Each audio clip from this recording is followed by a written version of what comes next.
আসসালামু আলাইকুম আরশিস কুকিং ডায়েরিতে সবাইকে স্বাগতম। আজকে নিয়ে এসেছি চিলি চিকেন রেসিপি। এটি ইন্দো চাইনিজ একটা রেসিপি। এটি কিছুটা সসি স্পাইসির কম্বিনেশনে এমন একটা রেসিপি যেটা বাচ্চারা কিংবা বড়রা খেতে খুব পছন্দ করে। আশা করছি পুরো রেসিপি জুড়ে আমার সাথেই থাকবেন। তো চলুন চলে যাই রেসিপিতে। এখানে আমি 1 কেজি মুরগি নিয়ে ছোট ছোট পিস করে কেটে ধুয়ে নিয়েছি। এবার ম্যারিনেশনের জন্য নিয়ে নিয়েছি 1 টেবিল চামচ পরিমাণ রসুন বাটা, 1 টেবিল চামচ পরিমাণ আদা বাটা, স্বাদ মতো লবণ,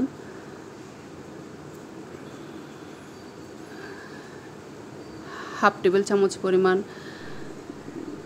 হলুদ গুঁড়া, 1 টেবিল চামচ পরিমাণ লাল মরিচের গুঁড়া, হাফ টেবিল চামচ পরিমাণ ধনিয়ার গুঁড়া, হাফ টেবিল চামচ পরিমাণ জিরার গুঁড়া এবং চিকেনগুলোকে কোট করার জন্য নিয়ে নিয়েছি 1.5 টেবিল চামচ পরিমাণ কর্নফ্লাওয়ার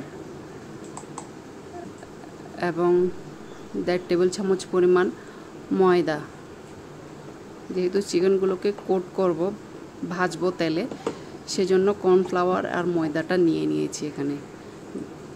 এই পর্যায়ে সবগুলো মিশ্রণকে আমি মুরগির পিসগুলোর সাথে ভালোভাবে মেখে নিব এবং ম্যারিনেশনের জন্য রেখে দিব 10 থেকে 15 মিনিটের জন্য, যাতে সবগুলো উপকরণ মুরগির পিসের মধ্যে ভালোভাবে ঢুকে যায়। এই পর্যায়ে সস রেডি করব। এখানে সসের জন্য আমি নিয়ে নিচ্ছি 5টা চিলি টমেটো সস, 2 টেবিল চামচ পরিমাণ ডার্ক সয়া সস। দুইটা মিশ্রণকে আমি খুব ভালোভাবে চামচ দিয়ে নেড়ে নিব।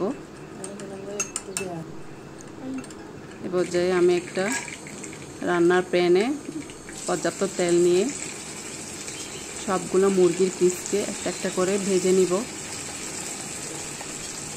সবগুলো মুরগির পিস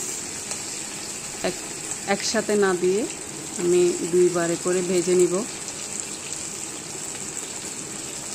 চুলার জালটা হাই হিটে করে রাখব এবং এক পাশ হয়ে গেলে আমি অন্য পাশটা উল্টিয়ে দিব। মাংসগুলো আমি একটা চামচের সাহায্যে অন্য পাশটা উল্টিয়ে নিচ্ছি।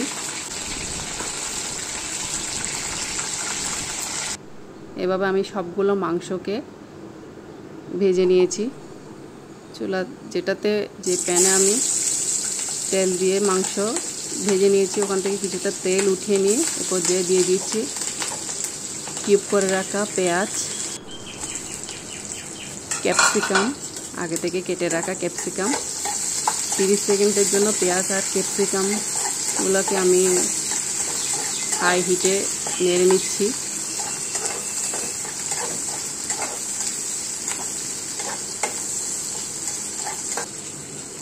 এই পর্যায়ে দিয়ে দিচ্ছি আগে থেকে তৈরি করে রাখা সসটি। সস, ক্যাপসিকাম এবং পেঁয়াজের এই মিশ্রণটাকে আমি খুব ভালোভাবে নেড়ে দিচ্ছি। 5 মিনিট রান্না হওয়ার পর এই পর্যায়ে দিয়ে দিচ্ছি আমি মুরগির পিসগুলো, যেগুলো আগে থেকে আমি ফ্রাই করে রেখেছি।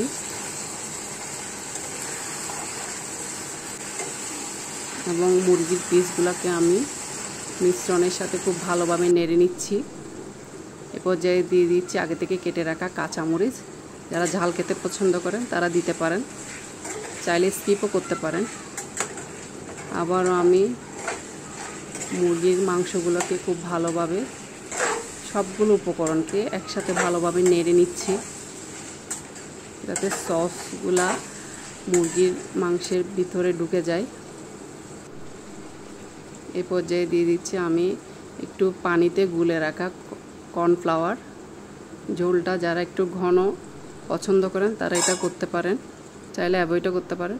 এ পর্যায়ে আমি ঢাকনা দিয়ে ঢেকে দমে রান্না করব 10 মিনিটের জন্য। লুকটা দেখুন, দেখতে কতটা লোভনীয় হয়েছে, খেতেও ততটাই টেস্টি।